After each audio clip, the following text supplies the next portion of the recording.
აზერბაიჯანის ნავთობ კომპანია სოკარს მაგისტრალური გასადენი საქართველოს მონაკვეთის შეძენას სურს. აზერბაიჯანული სააგენტოების მტკიცებით აზერბაიჯანის ნავთობის სახელმწიფო კომპანიამ ქართულ მხარის მოთხოვნით უკვე მიმართა. ქართული მხარე ამ ეტაპზე დუმს. გეგმავს თუ არა საქართველოს ხელისუფლება კიდევ ერთი სტრატეგიული ობიექტის გასხვისებას და რა პირობების შესრულებას ახსენებს საპარლამენტო ოპოზიცია მთავრობას. ხათუნა ხვედელიძე კი ამბობთ.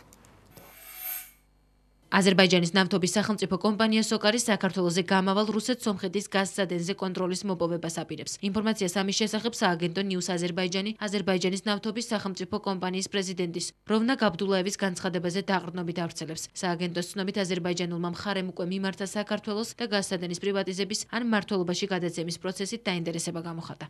ქართული მხარის პოზიცია არის ერთი, მაგისტრალური გასადენი არ იყიდება და არ გაიყიდება მომავალში. პრემიერ-მინისტრის პრეს-სპიკერის განმარტების მიხედვით ქართულ მხარეს აზერბაიჯანული ნავთობ კომპანიისათვის უარის თქმა მოუწევს. თუმცა მთავრობისაგან განსხვავებული პოზიცია აქვთ საპარლამენტო უმრავლესობაში. დავით დარჩიაშვილი მიიჩნევს, რომ მაგისტრალური გასადენის გასხვისება მისი პოლიტიკური და ეკონომიკური მნიშვნელობის გათვალისწინებით უნდა გადაწყდეს.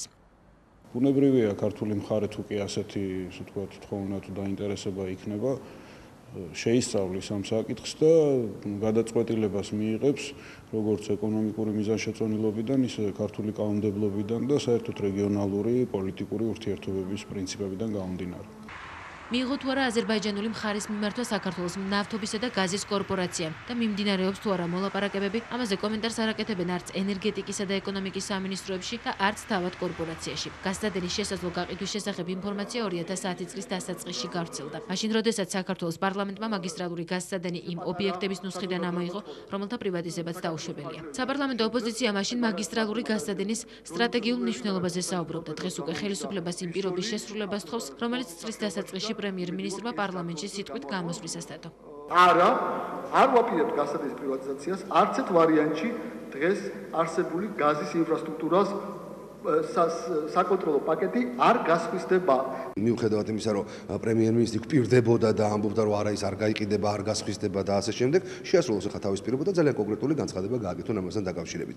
გასაგებია, ჯერჯერობით ეს ყველაფერი მხოლოდ სურვილის დონეზეა, რომელიც გამოცხადებული არის სხვადასხვა კომპანიების მხრიდან, მაგრამ ამ შემთხვევაში ჩვენი პოზიცია ძალიან მკაფიოდ უნდა იყოს დაფიქსირებული. ასე არა მარტო თქვათ აზერბაიჯანული მხარე, არამედ თქვათ იგივე რუსეთის და სხვა ქვეყნები, შეიძლება სომხეთმაც გამოხატოს სურვილი შეძენის, ხო? მაგრამ აქ ახლა გონიერი ხელისუფალი ასე გააკეთებს და ჩვენი მოთხოვნაც ეს იქნება, რომ რაც თავარია თვითონ აი ამ მაგისტრალურ მილსადენზე ჩვენ არ უნდა დავკვარგოთ კონტროლის საშუალება და უფლება. მას შემდეგ, რაც საქართველოს პარლამენტმა მაგისტრალური გაზსადენი არასაპრივატიზაციო ობიექტების ნუსხიდან ამოიღო, გაზსადენს რამდენიმე მყიდველი გამოუჩნდა. რუსულმა გაზპრომმა და ყაზახურმა ყაზმუნაიგაზმა მაგისტრალის შესაძენად მზადყოფნა მაშინვე გამოთქვეს. რუსეთ-სომხეთის მაგისტრალური გაზსადენიდან საქართველოს როგორც სატრანზიტო ქვეყანას 10% უფასო გაზი რჩება. იმ შემთხვევაში, თუ საქართველოს ხელისუფლება მაგისტრალის გასხვისებას გადაწყვეტს, ქვეყანა უფასო გაზს დაკარგავს. თუმცა ქვეყნის ხელისუფლებას ჯერჯერობით მაგისტრალური გაზსადენის გაყიდვის უფლება არ აქვს. რადგან საქართველოს მთავრობასა და 1000 წრეულის ფონდს შორის გაფორმებული კონტრაქტის მიხედვით ფონდი გაზსადენის რეაბილიტაციას ახორციელებს და კონტრაქტის ვადის გასვლამდე, ანუ 2011 წლის აპრილამდე საქართველოს ობიექტის გასხვისება არ შეუძლია.